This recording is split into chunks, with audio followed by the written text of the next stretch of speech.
அத்தியாயம் 17. பேபி, ஷாம் பத்தி கவலைப்படாத. நைட் பசிக்கு அழுதா நானே ஃபீட் பண்ண ஹெல்ப் பண்ணிக்கிறேன். நீ நல்லா தூங்கி ரெஸ்ட் எடுத்துக்கோ. மார்னிங் 5:30 ஃபிளைட் இருக்கு. கிளம்புறதுக்கு 30 மினிட்ஸ் முன்னாடி உன்னை எழுப்பி விடுறேன். லேப்டாப்பில் தீவிரமாக வேலை செய்தபடி சிவேஷ் சொன்னதை கேட்டு புரியாமல் முழித்தாள் யமுனா. எதுக்கு ஃபிளைட்டு? ஹோ, நீ வந்த வழியை பார்த்து திரும்ப உன் நாட்டுக்கே ஓட போறியா என்றாள் கேலியான சிரிப்போடு. Yes baby, it's true. இது ஏன் நாடு இல்லையே. எனக்கு சொந்தமில்லாத ஒண்ணு உனக்கு மட்டும் எப்படி சொந்தமாகும் நினைக்கிற? புருவம் ஏற்று இறக்கி நீல விழிகள் ஜொலிக்க அவன் கேட்ட விதத்தில் உள்ளுக்குள் உண்டான படபடப்போடு what do you mean என்றாள் குழப்பமாக. எல்லாம் சேம் மீனிங் தான். நீ, நான், ஷாம் 3 பேரும் யுஎஸ் போறோம். கையை பிளைட் பறப்பது போல ஆக்ஷன் காட்டி சொல்ல திக்கென்று நெஞ்சை பிடித்துக் கொண்டாள் யமுனா. நோ நோ, என்னால வர முடியாது. அதுவும் ஒன்ன மாதிரி ஒரு சைக்கோ கூட கண்டிப்பா வர முடியாது. மரியாதையா இதோட உன் வாழை சுருக்கிட்டு இங்கிருந்து போயிடு. எப்படியும் அத்தனை தூரம் எல்லாம் தன் விருப்பமின்றி அவனால் இழுத்துச் செல்ல முடியாது என்ற நப்பாசையுடன் குரலை உயர்த்த சிவேஷன் முகத்தில் கொரூர புன்னகை. Don't shout baby. ஷாம்பு தூக்கம் கலைஞ்சா உனக்குதான் ப்ராப்ளம். குறுநகையோடு அவள் கழுத்தின் கீழ் பார்வை பதிந்ததும் சட்டென துப்பட்டாவை சரி செய்தபடி சுடரொளியாய் சுட்டரித்தாள் அவனை. How bullshit. நீ எல்லாம் மனுஷ பிறவே இல்ல. ஒரு பொண்ணோட உணர்வுகளை புரிஞ்சுக்க தெரியாத மிருகம்.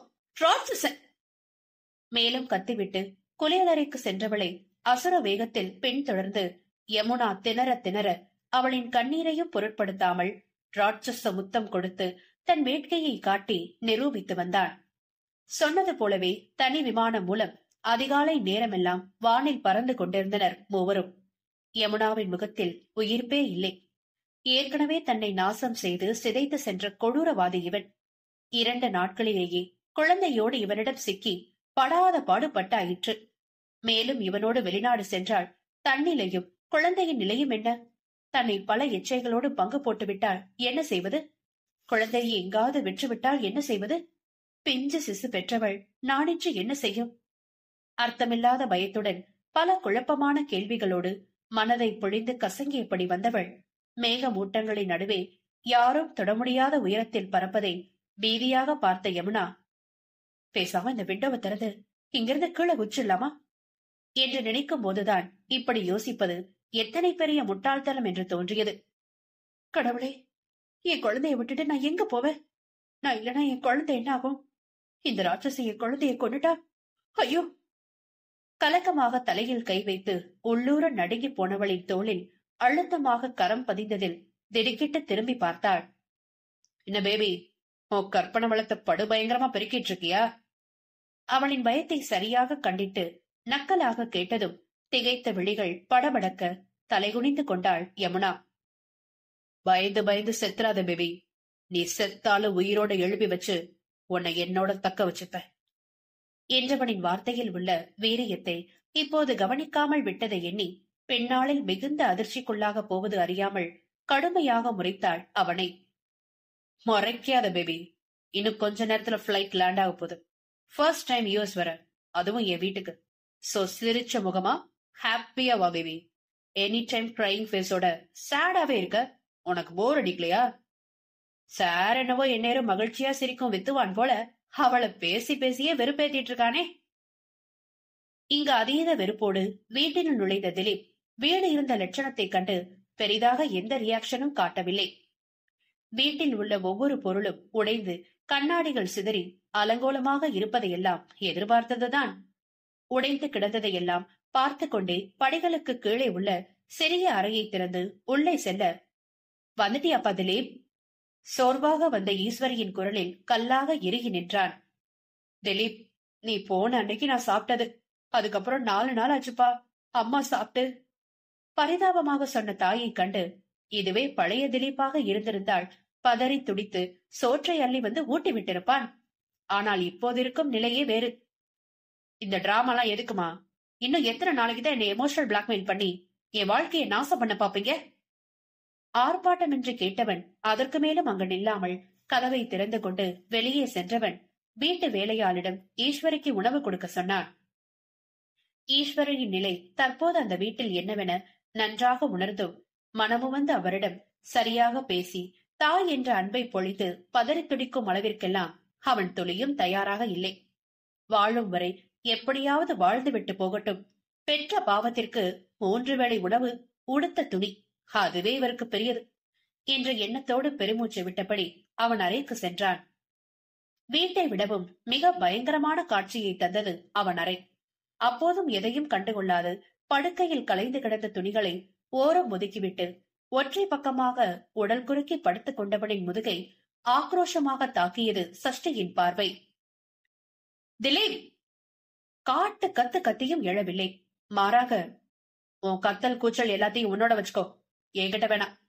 எதுக்காக எனக்கு போனை போட்டு இப்பவே தூக்கல தொங்க போறேன், உடனே வான்னு என் உயிரை வாங்கின?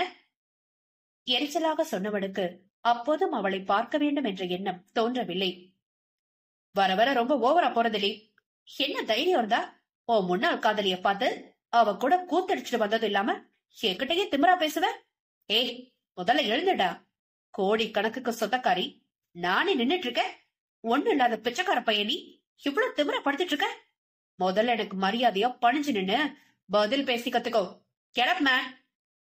சஷ்டியின் உதாசீனமான அவமான வார்த்தைகளில் சுர்ரென கோபம் உச்சி வரை ஏறி சடாரண எழுந்து நின்றவன் சஷ்டியை வெறிகொண்டு முறைத்தான். 1 நாள் 2 நாட்களாக இல்லை, திருமணமான சிறிது நாளிலிருந்து இதே போன்ற அவமானத்தை நிறைய பார்த்து விட்டான். அதைவிட அதிகமாய் சொந்தங்களின் துரோகமும் ஏமாற்றமும். அதனால்தானே இவளிடமெல்லாம் பேச்சு வாங்க வேண்டியிருக்கிறது என்ற எண்ணத்தில் இருக்க, உனக்குதான் வெக்கமில்லாம அவளை பார்க்க போறேன்னா அந்த நாய்க்கு கூடவா புத்தி இருக்காது? அடுத்தவ புருஷ கூட கூத்தடிக்கிறோமே, இந்த பொழப்புக்கு பதிலா நாண்டுகிட்டு செத்துடலான்னு. யமுனாவை பற்றி அவள் அவதூறாக பேசிய நொடி கண்ணம் நெருப்பாக எரிந்தன திலீப் விட்ட அறையில். நாயே நாயே, யார பார்த்து நீ சாக சொல்ற? ஏ இதழுக்கே கால் தூசி வருவியா நீ? நியாயமா பார்த்தா நீ தாண்டி நாண்டுகிட்டு செத்துருக்கணும். நய வஞ்சமா பிளான் போட்டு பணத்தை காட்டி என் குடும்பத்தை பிரைன் வாஷ் பண்ணி என்னையும் இதழியை பிரிச்சு விட்டு தந்திரமா என் வாழ்க்கையை அபகரிச்சவன் நீடி. கட்டின புருஷனுக்கு உண்மையா இல்லாம பெத்தவங்களுக்கு உண்மையா இல்லாம பணம் இருக்கேன்னு கண்டபடி ஆட்டம் போடுற நீ எல்லாம் இதழ பத்தி பேச தகுதியே இல்லாதபடி. இத்தனை நாளா உன்னை நான் சகிச்சுக்கிட்டு இருந்தது காரணம், என் பொண்ணு கண்டிப்பா ஒரு நாள் திருந்திருவா, அது வரைக்கும் பொறுமையா விட்டு கொடுத்து எனக்காக அவ கூட வாழ முயற்சி பண்ணுங்க தம்பின்னு உங்க அப்பா என் கால்ல விழாத குறையா கெஞ்சு கேட்டுக்கிட்டனாலதான். ஆனா என்னைக்கு உன்னோட கேவலமான நடத்தைய பார்த்து நெஞ்சு வலி வந்து படுக்கையில விழுந்தாரோ அப்பவே என்ன கூப்பிட்டு சொல்லிட்டார், இனிமேல இப்படி ஒரு பொண்ணு உங்களுக்கு தேவையில்ல தம்பி, உங்க மனசுக்கு எது சரின்னு தோணுதோ அதை தாராளமா செய்யுங்கன்னு. நான் எதுக்கும் குறுக்க நிக்க மாட்டேன்னு சொன்னாரு. அவருக்காக இல்லைனாலும் என் மனசாட்சிக்காக உனக்கு பல வாய்ப்புகள் கொடுத்து பொறுமை காத்தது எல்லாமே வீண் தாண்டி. சோ நல்லா யோசிச்சு முடிவெடுத்துட்டேன். இதுவரை அவன் பேசியதிலேயே ஆடிப்போய் நின்றிருந்த சஷ்டி என்ன முடிவு எடுத்துள்ளான் என்பதை எண்ணி உள்ளங்கை வியர்க்க பதைபதைப்பாக பார்த்தாள். I'll divorce you. தீர்க்கமாக சொன்னதும் வானமே பிளந்து இடியாய் அவள் தலையில் விழுந்ததைப் போல அதிர்ச்சியில் நின்றாலும் உடனே அவளின் புத்தியை காட்டத் துவங்கிவிட்டாள். அத்தியாயம் 18. இதோடு சிவேஷின் வீட்டிற்கு வந்து 3 மாதங்கள் கடந்து விட்டிருந்தது. அவன் தாத்தா காலத்து பேலஸ் தரமாக பராமரிக்கப்பட்டு பறந்து விரிந்த கட்டிடமாக ஜொலித்துக் கொண்டிருந்ததை கண்டதும் முதல் நாள் அவளை மீறிய வியப்பு ஆட்கொண்டாலும் அதன் பிறகு பெரிதாக அதை பற்றி நினைக்கவில்லை அவள். வந்த நாளிலிருந்து எந்த ஒரு சின்ன மாற்றமும் இல்லை இருவரது வாழ்விலும்.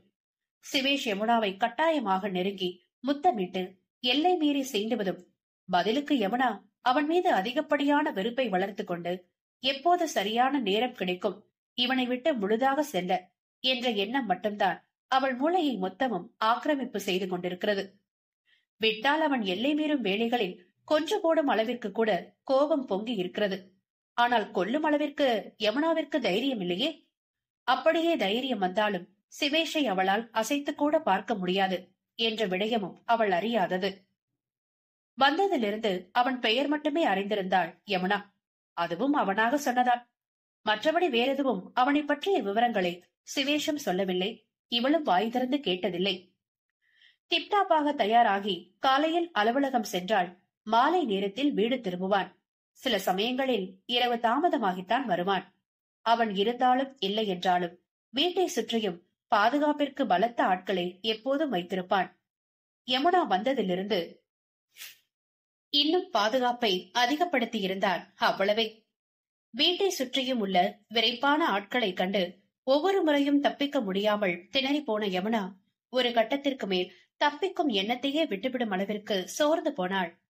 இன்றும் காலையிலேயே கண் விழித்தும் அவனை பார்க்க பிடிக்காமல் போர்வையால் முகத்தை மூடி படுத்திருந்தவளை பரோட்டோ மாவாக பிசைந்து ஒரு வழியாகிவிட்ட பின்னே குழந்தைக்கு முத்தம் கொடுத்துவிட்டு கிளம்பி சென்றவனை உதட்டில் கசிந்த உதிரத்தை துடைத்துக் கொண்டு மனம் கசந்த நிலையில் கண்ணீரோடு பார்த்தாள். பகலெல்லாம் சிவேஷ் இல்லாது சற்றே அவள் நிம்மதியடைந்தாலும் இரவில் அப்பனும் மகனும் சேர்ந்து அமுது பருகும் வேளையில் யமுனாவை போட்டு படுத்தும் பாட்டில் ஒவ்வொரு இரவும் நரகமாகி போகும். ராட்சசனின் பார்வை வீச்சு தாங்காது. குழந்தை உறங்கிவிட்டாள். படு மோசம். ஐயோ என்றாகிவிடும் அவளுக்கு. காயங்கள் ஆறி தாய்மையின் பூரிப்பிலும் சிவேஷின் கட்டாயமான கவனிப்பிலும் எடுப்பான வனப்புகளோடு தேவதை போல் மினுமினுப்பாக ஜொலிக்கும் பெண்ணவளை சும்மா விட தோன்றுமா அவனுக்கு? மெல்ல மெல்ல காமம் தலை தூக்க பூவின் வாசனையை நுகர்ந்து மோக வெப்பத்தில் குளித்து இன்னும் தாம்பத்தியம் மட்டுமே நடத்தாமல் விட்டு வைத்திருக்கிறான். மற்றபடி அவன் தாப ஆசைக்கு ஏற்ப கைபொம்மையாக விலகி விலகி செல்லும் அவளை எப்போதும் கைவளைவில் வைத்து முத்தாடிக் கொண்டே இருக்க வேண்டும். யமுனாவின் விருப்பு வெறுப்புக்கெல்லாம் துளியும் இடமே இல்லை அவனிடம். இந்த ராட்சசன் கண்களில் உறக்கம் என்ற ஒன்றை தழுவாதா என்று கூட பலமுறை யோசனை செய்திருக்கிறாள். அவனை பார்த்த நாள் முதல் இதுவரை சிவேஷ் கண்ணுறங்கி அவள் பார்த்ததே இல்லையே. இரவு வந்த சிவேஷ் மஞ்சத்தை விடுத்து அவள் நெஞ்சத்தை தலை சாய்த்து சுகமாக கண்மூடி படுத்திருக்க அவனுக்கு அடியில் இருப்பவளுக்கு அது சுகமாகுமா? பெண் தேகம் முழுக்க அருவருப்பில் கனன்று போனது. எதுக்காக என்ன டார்ச்சர் பண்ற? பிளீஸ், இதோட உன் அசிங்கமான எண்ணத்தை ரிப்பாட்டி என்னையும் என் குழந்தையை விட்டுடு. நாங்க உன் கண்ணிலே படாத இடத்துக்கு போயிடுறோம். வெம்பலாக மூக்கை உறிஞ்சியவளை தலை தூக்கி பார்த்தான். நீ எப்பவும் என் கண்ணுக்கு முன்னாடி இருக்கணும் தான் உன்னை என்னோட வச்சிருக்கேன் பேபி. அதுவும் சாம்ப் என்னுள்ள பாதி. சோ என்ன விட்டு போற ஐடியாலாம் கை விட்டுட்டு என்னை எப்படிலாம் சந்தோஷப்படுத்தலான்னு மட்டும் யோசி. நீயும் என் கூட சேர்ந்து என்ஜாய் பண்ணு பேபி. கடுமையாக உரைத்த போது வெண்முகம் சிவந்த நிலையில் பார்ப்பதற்கே ஒருவித பயத்தை ஏற்படுத்தியது. ஆனாலும் பயத்தில் வாய்மூடி அடங்கி போவது யமுனா இல்லையே. என்ன சொன்ன? உன்னை நான் சந்தோஷப்படுத்தணுமா? வெக்கமால எப்படி சொல்ல? உனக்கு எனக்கும் நடுவுல எந்த உறவும் இல்லாத இந்த நெருக்கத்துக்கு பேரு எங்க ஊர்ல எச்சன்னு சொல்வாங்க. உங்க நாட்டுல இம்மாதிரி உறவை நாகரிகமா பார்க்கலாம், அதுக்கு பல பேர் வச்சு கொண்டாடலாம். ஆனா எங்களுக்கு அப்படி இல்ல. ஒழுக்கம் உயிரை விடவும் சால சிறந்தது. உன்னோட இந்த கீழ்த்தரமான ஆசைக்கு அடிப்படியே நான் ஆள் இல்ல. தயவு செஞ்சு உன்னை கையெடுத்து கும்பிடுறேன். மரியாதையை என்னை இதோட விட்டுடு. அப்பட்டமான எரிச்சலோடு சொன்ன நொடி அவள் இதழ் முத்தமும் அவன் வசம் சென்றது. யமுனாவின் ஒதுக்கம் நாளுக்கு நாள் அவனை மிருகமாக்கிக் கொண்டிருப்பது அறியாமல் மனதில் பட்டதை வெறுப்பாக சொல்லவும் தன் கோபத்தை அடக்க தேர்ந்தெடுத்த வழி அவள் இதழ் வழி முத்தம். ஒற்றை முத்தத்தில் உயிரை உறிஞ்சி சக்கையாக்கிவிட்டு சட்டென அவளை விட்டு விலகி அசுர உருவாக இடையிரண்டில் கை வைத்து உயர்ந்து நின்றவனை தேகம் நடுங்க பீதியாக பார்த்தாள் யமுனா. உனக்கும் எனக்கும் இருக்க உறவுக்கு பேரு நீ என்ன வேணாலும் நினைச்சுக்கோ. அத பத்தி I don't care. Just 3 months. நீ முழுசா ரெக்கவர் ஆனதும் I'll take you completely. தினம் எடுத்துப்ப. எனக்கு நீ ஒத்துழைப்பு கொடுத்தே ஆகணும். அதை தவிர என்ன விட்டுட்டு போறேன்னு திரும்ப திரும்ப சொன்னதையே சொல்லிட்டு இருந்த இந்த சிவேஷோட இன்னொரு முகத்தை பாப்ப. ரௌதிரம் பொங்க அவள் கழுத்தை சடாரென பற்றி உலுக்கிவிட்டு சென்றதில் குரல்வளை நடுங்கி பேயறந்தது போல் விரைந்து போனாள். இத்தனை நாளில் இப்படி ஒரு சீற்றத்தை அவளிடம் காட்டியதே இல்லை அவன். அதிலும் சிவேஷ் கத்திய கத்தில் குழந்தையே மிரண்டு போய் உறக்கத்தில் எழுந்து அழுவதையெல்லாம் கண்டு கொள்ளாமல் பெரிய விஸ்தாரமான அலையில் இருந்த மற்றொரு கதவை படாரென திறந்து கொண்டு சென்று விட்டான். தனக்குத்தானே பரிதாபம் கொள்ளும் நிலையில் இருந்தாள் யமுனா. நாட்கள் செல்ல செல்ல நெருப்பு வளையத்தில் சிக்கிக் கொண்ட சோதனை எலியாக தத்தளிக்கும் உணர்வில் மூச்சு முட்டுவது போல் தோன்றியது. யமுனா என்ன சொல்லி திட்டினாலும் உடனே அவளிடம் யமு பேபி என ஓடி வந்த அட்டை போல் ஒட்டிக் கொள்பவன் அன்று அவள் பேசிய பேச்சிலிருந்து இரவில் வந்தாலும் குழந்தையை மட்டும் பார்த்துவிட்டு மற்றொரு அறையில் புகுந்து கொண்டவனை விசித்திரமாக பார்த்தாலும் தன்னை நெருங்காமல் இருக்கும் வரை பெரிய நிம்மதி என்றெண்ணி சிறிய மகிழ்ச்சி கொண்டாள் பேதை. கூடிய விரைவில் அந்த மகிழ்ச்சி குலைய போவது அறியாமல் குழந்தையோடு யமுனா கொஞ்சிக் கொண்டு சிரித்து பேசிக் கொண்டிருப்பதை பார்த்தபடியே ஷூ சத்தம் அதிர கையை கழட்டியபடி வந்த சிவேஷ் எதுவும் பேசாமல் நேராக அந்த அறையில் அடைந்து கொண்டான். சரியான ராட்சசன். நாடு விட்டு நாடு வந்து என்னென்ன வேலையெல்லாம் பாக்குறான். வெள்ளம் உயிரோடு இல்லைன்னு யார் அழறா? ராஸ்கல், சீக்கிரமே அவனுக்கு ஏதாவது ஆகிடணும் கடவுளே. அப்பதான் குழந்தையோட நான் இங்கிருந்து போக முடியும். மனதில் நினைத்தபடி இருந்தவளின் மூக்கிலும் முகத்திலும் பட்டு பட்டென தொடர்ந்து பதம் பார்த்தது பிஞ்சு கரம். அட பாவி, அவனை சொன்னா உனக்கு தாண்டா மூக்கு மேல கோவம் வருது. என்ன செஞ்சு உன்னை மயக்கிறானோ? அவனை பார்த்ததுல இருந்து பெத்தவன் உனக்கு 2ஆம் பட்சமா மாறிட்டல. என் கஷ்டத்துக்கெல்லாம் காரணமானவன் அவன்தான். அவனை உனக்கு பிடிக்குது, இந்த அம்மாவை உனக்கு பிடிக்கல. 3 மாத சிசுவிடம் சிறுமி போல் கோவித்துக் கொண்டு கேதைய தாவியை கண்டதும் பதட்டமாக நெஞ்சை நிமிர்த்தி திமிரியபடி சமாதானம் கூற தெரியாமல் நன்றாக திறந்திருந்த நீல விழிகள் உருள பெஞ்சின் துடிப்பு அதிகரித்து போனது. உனக்காக மட்டும்தான் இப்படி ஒரு நரகத்துல மாட்டிக்கிட்டு வெளியே போக முடியாம தவியா தவிச்சிட்டு இருக்க தெரியுமா? இல்லனா தாரக்க திரும்ப வந்து என்ன உடல் ரீதியாவும் மன ரீதியாவும் என் உணர்வுகளை புரிஞ்சுக்காம துன்புறுத்துறதுக்கு என்னைக்கோ நான் என் உயிரை விட்டு இருப்பேன். குழந்தையிடம் தன் வேதனையை புலம்பி நெஞ்சம் வெம்மி துடிக்க அழுகையை அடக்கிக் கொண்ட யமுனா நிமிர்ந்து பார்த்தவரின் விழிகள் ஓர் நொடி திகைத்து பின் விழிகளை தாழ்த்தி கண்களை துடைத்துக் கொண்டாள். அணிந்திருந்த கோட்டை கசங்காமல் கழட்டியபடி ஒவ்வொரு அடியாக யமுனாவை நெருங்க நெருங்க உள்ளுக்குள் உண்டான படபடப்பு அதிகரித்து போக அவள் மடியில் இருந்த பிள்ளையோ இத்தனை நேரமும் தாயின் வேதனை புரியாவிட்டாலும் கண்ணீர் முகம் கண்டு புரியாமல் துடித்துக் கொண்டிருந்தது. தந்தையின் ஸ்பரிசம் கண்டிட்டு உடலை வில்லாக வளைத்து உற்சாகம் கொண்டு கூச்சலிட்டதும் யமுனாவின் முகம் சுருங்கிவிட்டது. குட்டி மகனின் செயலை ரசித்தபடியே பேண்ட் பாக்கெட்டில் கைவிட்டு சிலபல மடித்து வைத்த துண்டு காகிதங்களை எடுத்து அவளிடம் நீட்டிய Shivesh, take one from this. பட்டும் படாமல் அவளை பாராது குழந்தையிடம் மட்டுமே பார்வை பதித்து சொல்லிட, என்னது என்றாள் புரியாமல். பேபிக்கு சில நேம் செலக்ட் பண்ணி இதில் எழுதியிருக்க, ஒன்னெடு, அதையே பிக்ஸ் பண்ணிப்போம். அப்போதும் அவளை பாராது சொன்னதை யமுனா கவனித்தாலும் பெரியதாக கண்டு கொள்ளவில்லை. நீ செலக்ட் பண்ண நேம என் பிள்ளைக்காக நான் சூஸ் பண்ண மாட்டேன். இவனுக்கு அம்மா நான் மட்டும்தான் எல்லாமே. வேற யாரும் என் குழந்தைய சொத்த கொண்டாதுல எனக்கு உடன்பாடு இல்ல. என் பிள்ளைக்கு நான் தான் பேர் வைப்பேன், அதுவும் அழகான தமிழ் பேரா. உன்னோட புரியாத இங்கிலீஷ் நேம்ஸ் எல்லாம் தூக்கி குப்பையில போடு. திமிராக உரைத்ததோடு இல்லாமல் அவன் கையில் இருந்த மடித்த காகிதங்களை பிடுங்கி கசக்கி குப்பை தொட்டியில் வீசி ஏலியாக செய்தவளை கண்கள் இடுங்க கண்டவன் விறுவிறுவென அந்த அறைக்குள் சென்று மறைந்ததும் இத்தனை நேரமும் அடக்கி வைத்திருந்த மூச்சே வெளிவந்தது. அப்பாடா, எப்படியோ ராட்சசம் போய் கதவை சாத்திக்கிட்டான். பேப்பரை கசக்கி போட்டதுக்கு எங்க அடிச்சுட்ட போறானோன்னு உள்ளுக்குள்ள ஒரே பயம். நல்ல வேலை அடிக்கல. எல்லாம் அன்னைக்கு நான் விட்ட டோஸ். அப்படி அதான் பயமுள்ள பயந்து போய் என்ன பார்த்தாலே பதுங்குது. சூப்பர் யமுனா, இதே மாதிரி கோவமா பேசி பேசியே அவனை பயமுறுத்தி அவன் அவன் பக்கமே வர முடியாதபடி செஞ்சிரு. அதுதான் உனக்கு குழந்தைக்கு நல்லது. தனக்குத்தானே பேசி இல்லாத காலரை இழுத்து விட்டு சிரித்துக் கொண்டவளை இரு கோர விழிகள் பார்த்து கொண்டிருப்பது அறியாமல் பிள்ளைக்கான பெயரை தீவிரமாக யோசிக்கலானாள். சிவேஷை பயமுறுத்தி விட்டதாக எண்ணி அல்ப மகிழ்ச்சியை பெறுபவளுக்கு அவள் உறங்கிய பின் நடக்கும் நிகழ்வுகள் எல்லாம் எப்படி தெரியும்? இதோ தாமரையின் நெஞ்சத்தில் தலை சாய்த்து அவளது மன்னவனும் இளவரசனும் கொஞ்சி பேசி மூக்கோடு மூக்குரசி விளையாடி கொண்டிருப்பதை அறியாமல் ராட்சசன் தன்னை கண்டு பயந்து விட்டான் என்ற போலி கர்வத்தில் இதழில் தவழும் சிறு புன்னகையோடு நிம்மதியான உறக்கத்தில் இருந்தாள் யமுனா. அத்தியாயம் 19. ஷிவ், உங்க பையன் ஏதோ பொண்ணையும் கூடவே ஒரு பேபியை கூட்டிட்டு வந்து ரகசியமா கார்ட்ஸ் பாதுகாப்போட பேலஸ்ல வச்சிருக்கானாமே. யார் அந்த பொண்ணு? எதுக்காக அவளை யார் கண்ணுக்கும் காட்டாம ரகசியமா மெயின்டைன் பண்றான்?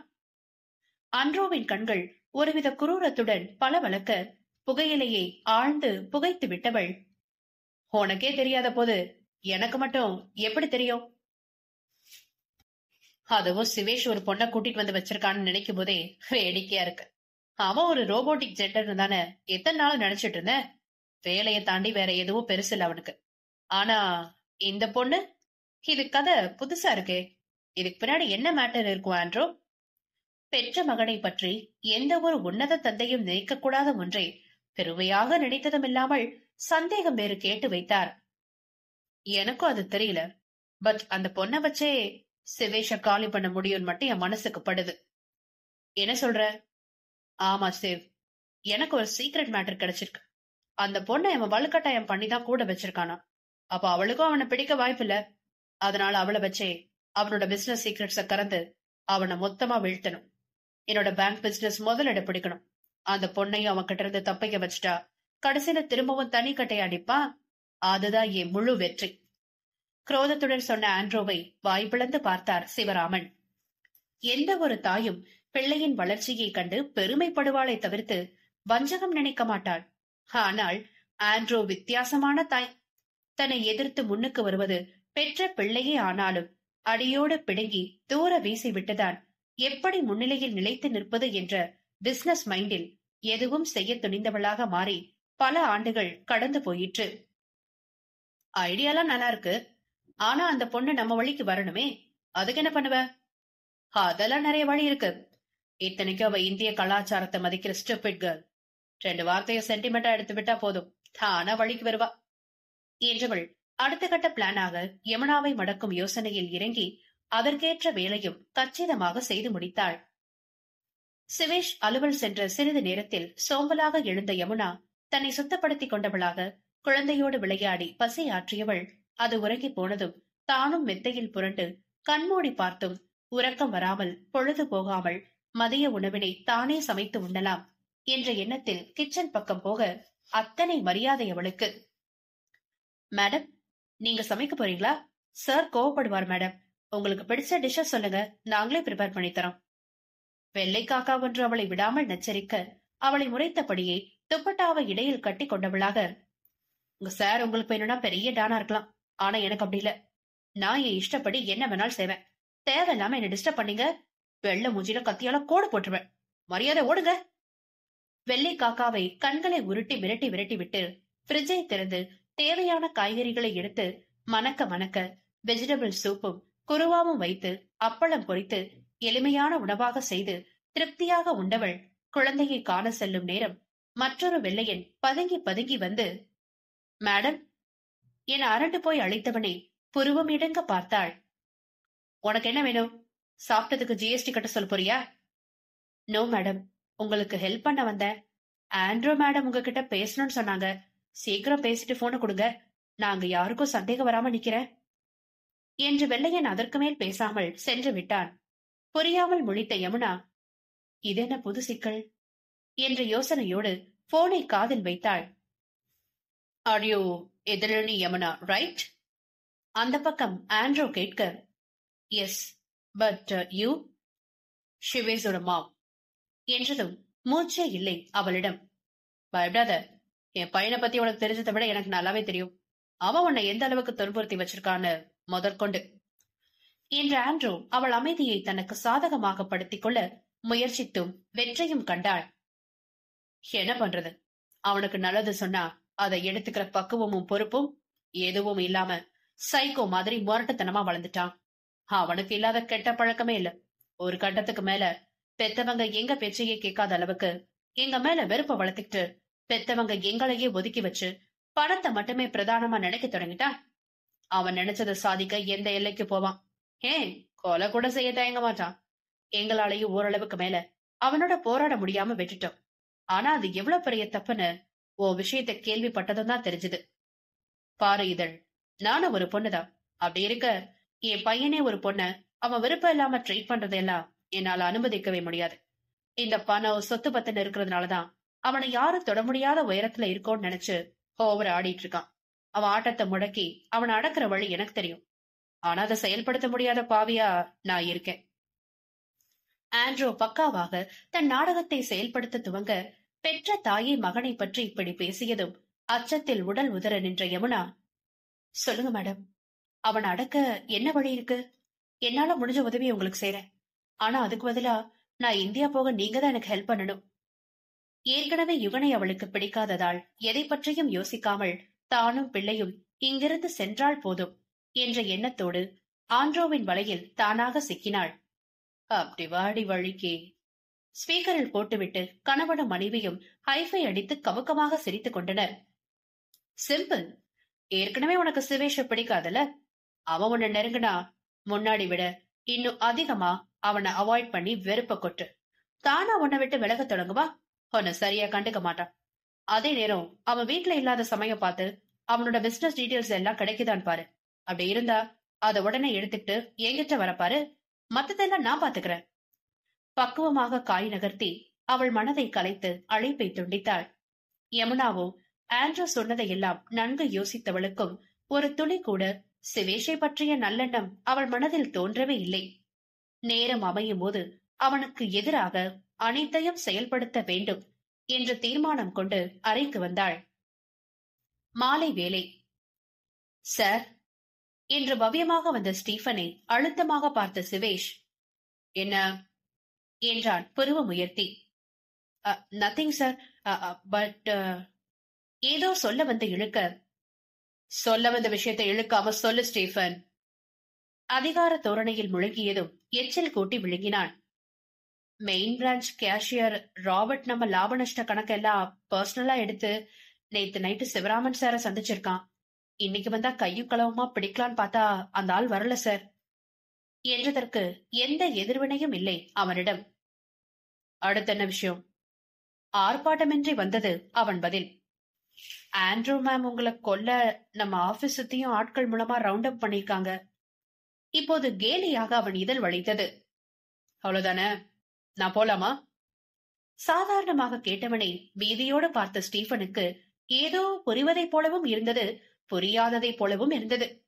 ஆக மொத்தம் இவனுக்கு முன்பே விடயம் தெரிந்துவிட்டது, தாம் தான் தாமதம் என்று தாமதமாக உணர்ந்தவனாக, சார் பிளீஸ் இன்னைக்கு ஒரு நாளாவது காட்ஸ கூட்டிட்டு போங்களே என சொல்ல வரும் முன் சிவேஷ் பார்த்த பார்வையில் மொத்தமாக அடங்கி போனான். கொஞ்சம் அமைதியா போறேன்னு ஓவரா அட்வான்டேஜ் எடுத்துக்காத ஸ்டீஃபன்.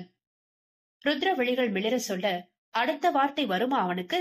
நொடியில் இடத்தை காலி செய்திருந்தான்.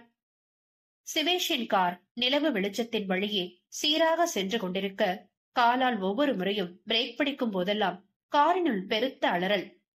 ஐயோ சார், சார் பிளீஸ் சார், என்ன விட்டுடுங்க சார், தெரியாம காசுக்கு வேலை போய் அப்படி பண்ணிட்டேன் சார். முன் சீட்டின் கீழே கேஷியர் ராபர்ட்டின் விதி சிவேஷின் ஷூக்காலின் அழுத்தத்தில் கொஞ்சம் கொஞ்சமாக முடியும் தருவாயது. இது முன்னாடியே யோசிச்சிருக்கணும். It's too late. இன்னைக்கு உன் டெத்தே. ஹாப்பியா மேல போ. ரகசிய குரலில் கேலி பேசி ஒரே அழுத்து. கழுத்தில் எலும்புகள் நொறுங்கும் சத்தத்துடன் கண்மொழி பிதுங்கி பட்டென உயிர் பிரிய சிவேஷ் காரை பின்தொடர்ந்து வந்த ஆண்ட்ரோவின் ஆட்களின் கார் ஒன்றை மீது உயிர் போன சடலத்தை தூக்கி எறிந்துவிட்டு மின்னல் வேகத்தில் அவர்கள் கண்ணிலிருந்து மறைந்திருந்தார் சிவேஷ். காரில் இருந்து இறங்கி நடந்து வரும்போதே அணையாத கோபத்தோடு முகம் கடுகடுவென இருப்பதை பார்த்த யமுனா, இவனுக்கு இந்த கோபம் ஒண்ணுதான் கேடு மனதில் எண்ணியவளாக வேறொரு அறைக்குள் சென்று குழந்தையோடு கதவடைத்துக் கொண்டாள். இனி ஒரு பொழுதும் அவன் கண்ணில் குழந்தையை காட்டவே கூடாது என முடிவெடுத்தவளாய், சிவேஷ் வந்ததும் வராததுமாய் தன் கோபத்தை குறைக்கும் மருந்தாக யமுனாவையும் குழந்தையையும் பார்க்க முற்பட்டு அவளை அறையெங்கும் தேட அவள் எங்கும் இல்லாமல் போனதில் கோபம் தலைக்கேறிய நிலையில் வெறி பிடித்தவனானான். Hey you, where is she? அவனை தாண்டி சென்ற காட்ஸில் ஒருவனின் சட்டையை பிடித்து அசுரத்தனமாக உலுக்கி எடுத்ததில், இந்த ரூம் சார். தானாக அந்த அரைப்பக்கம் கை நீட்டி பம்மலாக சொன்னவனை ஒரே தள்ளில் மண்டையை பொளந்துவிட்டு அரைக்கதவை தட்டினான். யமோ, ஓபன் தி டோர். பலமுறைக்கு மேல் அழைத்து பார்த்து விட்டான். ஆனால் அவளிடமிருந்து பதில்தான் இல்லை. ஹே ஸ்டூபிட், கதவை திறடி. காட்டு கத்து கத்து துவங்கியதில் மெல்ல மெல்ல பயம் கவ துவங்கியது யமுனாவுக்கு. ஷோ, என்னவன் என்னைக்கு இல்லாம இன்னைக்கு இவ்வளவு கோவமா இருக்கா? பேசாம கதவை திறந்துடலாமா? அவள் யோசிக்கும் முன் கதவு பலத்த சப்தத்துடன் உடைந்து யமுனாவின் தலைமுடி கொத்தாக அவன் கையில் இருந்தது. என்ன தைரியம் உனக்கு? சொல்ல சொல்ல கேட்காம உள்ள உட்கார்ந்துட்டு இருக்க? பற்களை கடித்தவனின் எப்போதும் இல்லாத ஆவேசம் கோபம் கண்டு யமுனாவின் முதுகுத்தண்டை செல்லிட செய்தது. இல்ல, அது இந்த ரூம் நல்லா இருந்ததுன்னு சுத்தி பார்க்க வந்த. நான் பிதற்ற யமுனா சொல்லி முடிக்கும் முன் ஆ என்ற அலறலோடு அவள் கண்ணம் இரண்டும் தீயென எரிந்தது. சிவேஷின் அசுரத்தனமான கோபத்தில், பொய் பேசுற நீ, எவ்வளவு தைரியம்! மீண்டும் ஒரு அடி. அவள் கதறல் சத்தத்தில் மெத்தையில் உறங்கிய குழந்தையும் கண் விழித்து அழத் தொடங்க அதையெல்லாம் கண்டுகொள்ளும் நிலையில் இல்லை அவள். ஆவேசமாக யமுனாவின் மீது படர அச்சத்தில் உயிரே போவது போல் ஆனது அவளுக்கு. வேணா, விட்டுடு பிளீஸ். அவள் கதறலையும் பொருட்படுத்தாமல் அரக்கத்தனமாக பெண்ணவளை அடித்து வதைத்து அவள் திமிர திமிர பெண்மேனியை பிழைத்து உடையினை மொத்தமும் கிழித்தெறித்து அவள் மேனியெங்கும் காட்டு மிராண்டி போல் பிராண்டி எடுக்க ரட வேதனையில் துடித்து போனாள். சரியாக அவள் பெண்மையின் கருவறையை சூறையாடும் நேரம் என்ன தோன்றியதோ சட்டென அவள் மீதிருந்து எழுந்து நின்று சிதறி கிடந்த அவன் உடையினை எடுத்து அணிந்து கொண்டவாறே சிறகுடைந்த பறவையாக உடல் மொத்தமும் ரணமாய் எரிய அவன் பற்கள் பதியாத இடமின்றி உதட்டில் இருந்தும் அவனது கூர்மையான நகக்கீரலால் ஏற்பட்ட காயங்களில் இருந்தும் ரத்தம் கசிய அவமானத்தில் தேகம் சுருண்டு கதறி கதறி அழுதவளை நீல விழிகள் மின்ன கொடூர பார்வை பார்த்தான். ஒவ்வொரு முறையும் என்ன உதாசீனப்படுத்தினதுக்கு இதுதான் உனக்கு பரிசு. ஏற்கனவே உன்னை அணு அணுவா அனுபவிச்ச எனக்கு திரும்பவும் அனுபவிக்க 5 நிமிஷம் ஆகாதே. பட் இப்போ எனக்கு அர்ஜென்ட் வேலை வந்ததால தப்பிச்ச. இனிமேலாவது சொல்ற பேச்ச கேட்டு எதிர்த்து பேசாம எனக்கு ஏத்த மாதிரி பொறுமையா நடந்துக்கோ, இல்ல இதை விட மோசமாயிடுவோம் நிலைமை. கடுமையாக எச்சரித்துவிட்டு வேக நடையுடன் அங்கிருந்து வெளியேறினான். யமுனாவின் நிலையோ படு மோசமாகி போனது. இதுவரை சிறு நம்பிக்கை சிவேஷ் மீது இருந்து வந்தது, தன்னை விருப்பமின்றி இம்மாதிரி ஒரு சூழ்நிலைக்கு ஆளாக்க மாட்டான் என்று. ஆனால் இப்போது மொத்த நம்பிக்கையும் சுக்குநூறாக உடைந்து சிவேஷ் என்ற ஒருவனை அடியோடு வெறுத்து ஒதுக்கி விட்டாள்.